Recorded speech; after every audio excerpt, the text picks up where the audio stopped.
Heather, this is absolutely driving us directly towards socialism, maybe even communism. $1.9 trillion.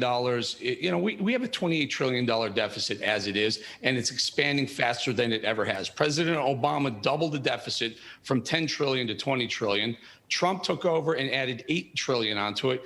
What Biden is about to do, in addition to all the extra spending that we already have in place, Biden is going to add another probably $25 trillion to the deficit in the first four, maybe if he gets reelected 8 years. We're headed towards absolute insolvency. Now, remember who owns most of our debt. China owns most of our debt. They hold our debt. If interest rates go up, we're absolutely screwed. Right now, we're going to service that debt to the tune of $1 trillion. These numbers sound massive, and they are. If interest rates go up, it could be $2 trillion just to pay the interest on the debt, not actually pay down the debt.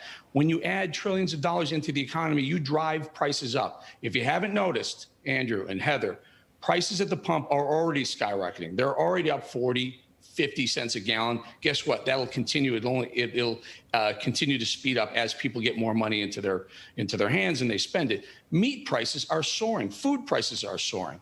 We're headed for a wall. We're in an airplane and we're on a 737 heading for a mountain, and we're about to crash into it when inflation hits, when prices go through the roof. But guess what? When they stop handing out $1,400 checks, the average family is going to have one hell of a time trying to make ends meet. Yeah, Eric, you mentioned the $28 trillion debt, and a lot of this so-called relief money isn't accessible to schools. They'll have to wait at least a year for 90% of Biden's COVID cash.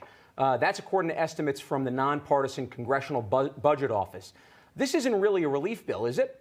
No, it is a relief bill, Andrew, but it's $1,400 goes into average families' pockets. If you took $1.9 trillion and divided it by every man, woman, and child in America, it would be somewhere around $6,000 instead of $1,400. There's so much fat that's in this law. It's not even a bill anymore. It's a law. It's coming.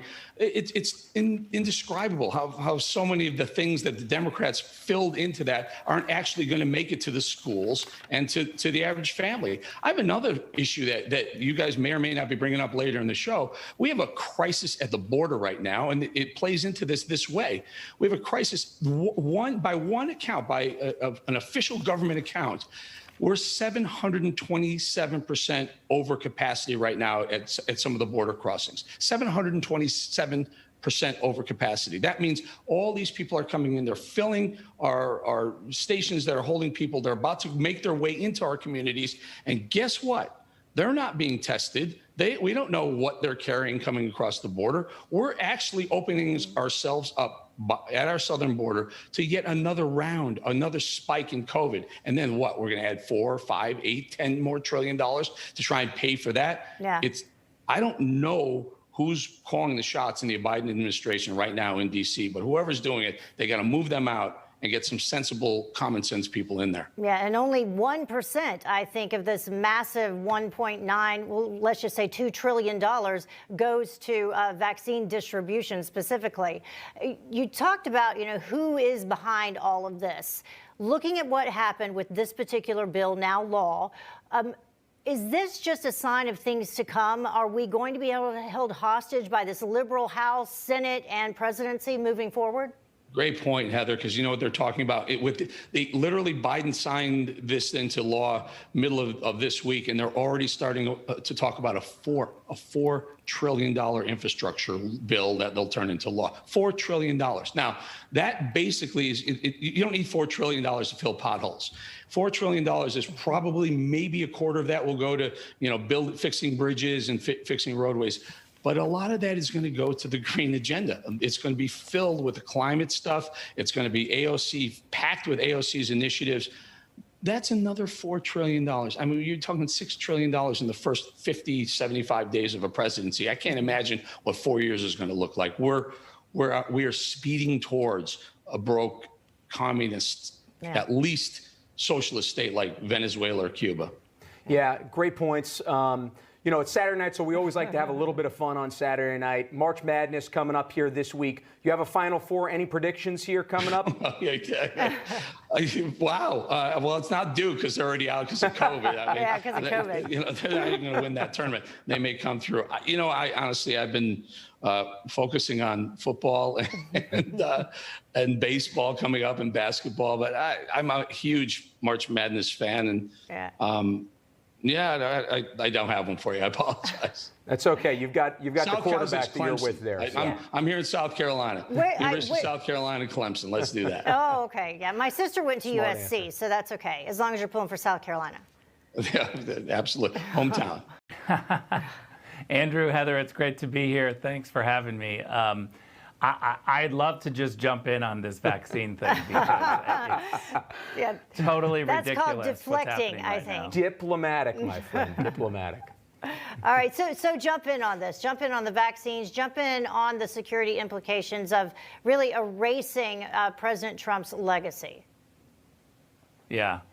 Look, all the heavy lifting was done by President Trump and his team. We all know that. They found the vaccine. They shepherded it through. I was in the Oval Office on multiple occasions where we had to interrupt an intel briefing because there was an urgent call from a CEO or somebody involved in Operation Warp Speed, and President Trump wanted to keep it on track. So every meeting would stop and he would take all of the calls to keep it moving. Look, what Joe Biden is doing is akin to going into the presidential Amazon Prime account and pressing reorder. And I guess what we can do is compliment President Biden for understanding that we just need to keep the process going and the states need to keep getting the vaccine. But they didn't do anything on finding the vaccine. They didn't do anything to work through the bureaucracy. They didn't do anything other than continue what President Trump had set up. So let's applaud President Biden for keeping going what President Trump set up.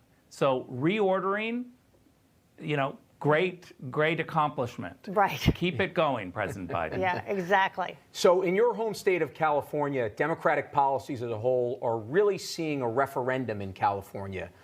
From rolling blackouts to strict lockdowns, are we getting a preview of how the nation would look under this presidency in a few years? Yeah, it's a really good question, Andrew. You know, I would say about 9 or 10 years ago, many Republicans in California, after being wiped out, we weren't winning any statewide elections.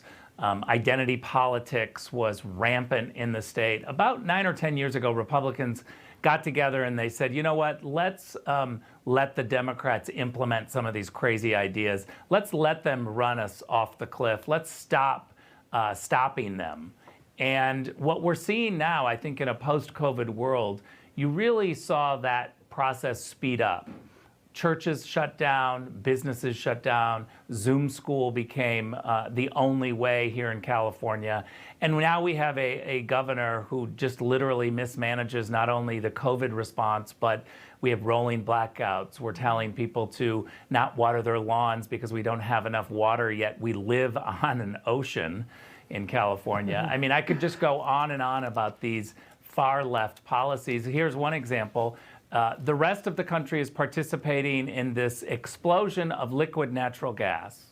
The U.S. economy is humming because of U.S. LNG, yet not a single Democratic governor on the entire West Coast is allowing an LNG terminal, which means we can't go and supply China, which becomes this national security crisis. If we are trying to get off Middle East oil and we're able to have U.S. LNG, it seems like a no-brainer to be able to supply, start exporting LNG to China or to Asia. And yet we can't do it simply because Democratic governors won't put a terminal, an LNG terminal, somewhere between Washington, Oregon, or the entire California coast. Yeah. It's really outrageous. Yeah, a national security crisis on that front, and then we have the national security crisis with the border and that situation that we're going to talk a little bit more about as well. You sounded awful lot like a California governor there to me. I don't know. Sounded like it. Well, look, let me just say that we have like about 4 or 5 days left. We have till March 17th in order to get signatures. I know the national media keep reporting that we've, reached more than 2 million signatures, which is true, but we need 1.5 million verified. Mm-hmm. I'm not quite convinced yet that the 250,000 activists in California who have been collecting signatures since last summer are going to be able to see this process come to fruition unless we continue receiving these signatures. People still have time. If you live in California, go to recallgavin2020.com, sign it, get it in, because we still think that the one party that controls California that's going to verify the signatures is going to start playing some games. You just watched Newsmax TV, America's fastest growing cable news channel, now in more than 70 million homes. You can get Newsmax TV on your cable system or check your cable guide. And if your system doesn't carry Newsmax, call them, tell them you want Newsmax TV, because we're real news for real people.